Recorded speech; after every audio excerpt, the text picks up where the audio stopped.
국민의힘이 차기 당대표를 비롯한 지도부를 꾸리기 위한 전당대회 준비에 착수했다고 합니다. 당 사무처와 사무총장이 구체적 일정을 정해 이르면 다음 주 황우여 비상대책위원회에 보고할 예정이라고 합니다.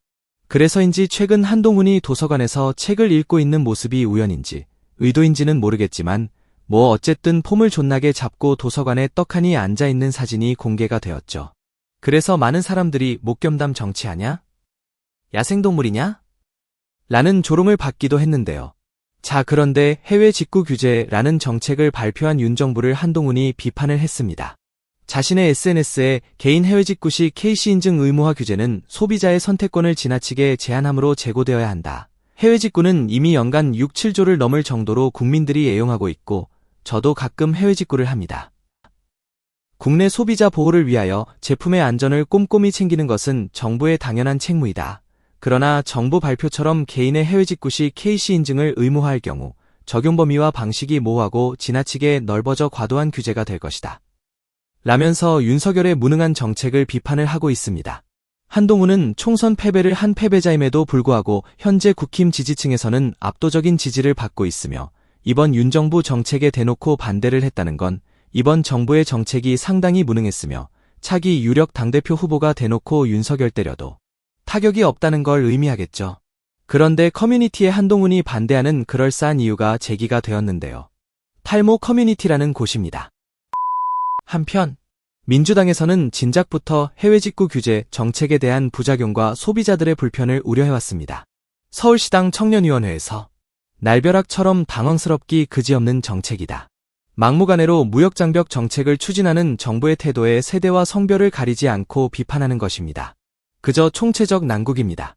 전면 재검토하길 주문합니다. 라는 논평을 내기도 했으며 노종면 당선자께서도 정부가 부작용과 소비자들의 불편을 고려하지 않았던 것 같다. 정부의 정책 추진 과정에 어떤 문제가 있었는지 면밀하게 살펴서 빠른 시일 내에 당 입장을 정리하겠다. 준비하고 있다. 라고 말했습니다. 관련한 짧은 영상과 이재명 대표님의 영상 함께 준비했습니다. 네, 윤석열 정부가 최근 안전미인증 제품의 해외 직구를 금지하겠다는 방안을 발표했는데요. 그 안전의 기준은 KC 인증입니다. 물론 제품의 유해성이 입증되면 유통을 금지하고 제조사에게 책임을 묻는 건 당연히 필요한 사회적 규제이지만 제품의 유해성을 입증하는 것과 KC 인증을 획득한 것은 다를 수 있기 때문에 소비자에게 또 다른 피해가 가지 않도록 규제는 상당히 신중하게 결정되어야 한다고 생각합니다. 민주당은 이러한 정부의 결정을 어떻게 생각하시는지 궁금합니다. 그 해외 직구를 금지하겠다는 그것 때문에 특히나 이 해외 직구 많이 하고 있는 우리 젊은 층들 중심으로 반발이 나오고 있죠.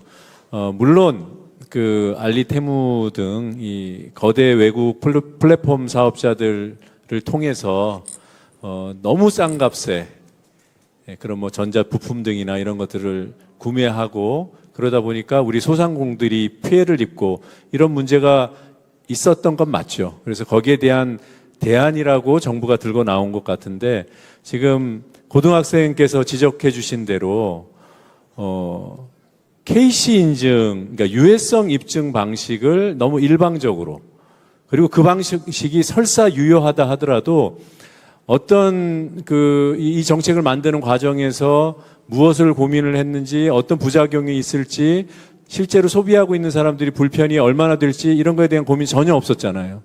그래서 더욱더 당황스럽고 혼란이 오는 것 같습니다. 그 부분에 대해서 저희 민주당이 정부의 이런 정책 추진 과정에 어떤 문제가 있었는지 조금 더 면밀하게 살펴서 빠른 시일 내에 당 입장을 정리할 생각입니다. 지금 준비하고 있습니다. 이렇게 답해 드리겠습니다. 네. 어쨌든 KC 인증 문제, 이제 직구 제한, 이게 혹시 무슨 의도가 있는 거 아니냐 이런 의심들이 꽤 많이 있더라고요. 저도 이 보고서에서 그걸 봤는데 저도 좀 더 챙겨보도록 하겠습니다.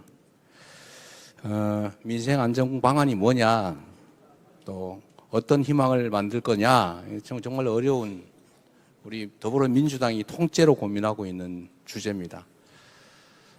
우리는 이제 집권 당이 아니어서 이제 집행 권한을 갖고 있지는 못하죠.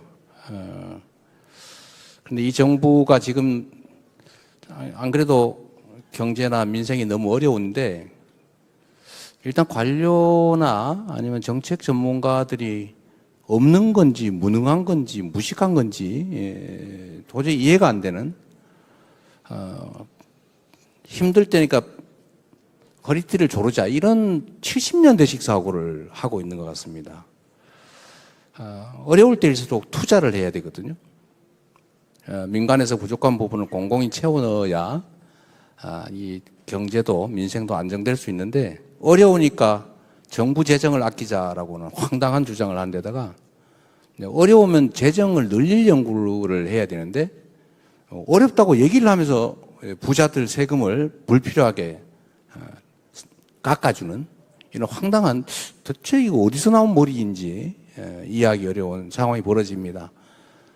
정부 정책이 거꾸로 가지 않도록 만드는 것도 우리 일일 테고 또 지금은 워낙 정부 정책에 대해서 제지하고 또 유도하는 것으로는 효과가 없어서 국회가 직접 할 수 있는 방안들을 계속 연구하고 발굴 중입니다. 어쨌든 당장에 있는 민생 안정 방안들은 우리 야당 입장에서 이제 국회라고 하는 공간을 활용해서 할 수 있는 방안들을 최대한 찾아내 보도록 하겠습니다. 여러분, 감사합니다. 좋은 하루 보내세요.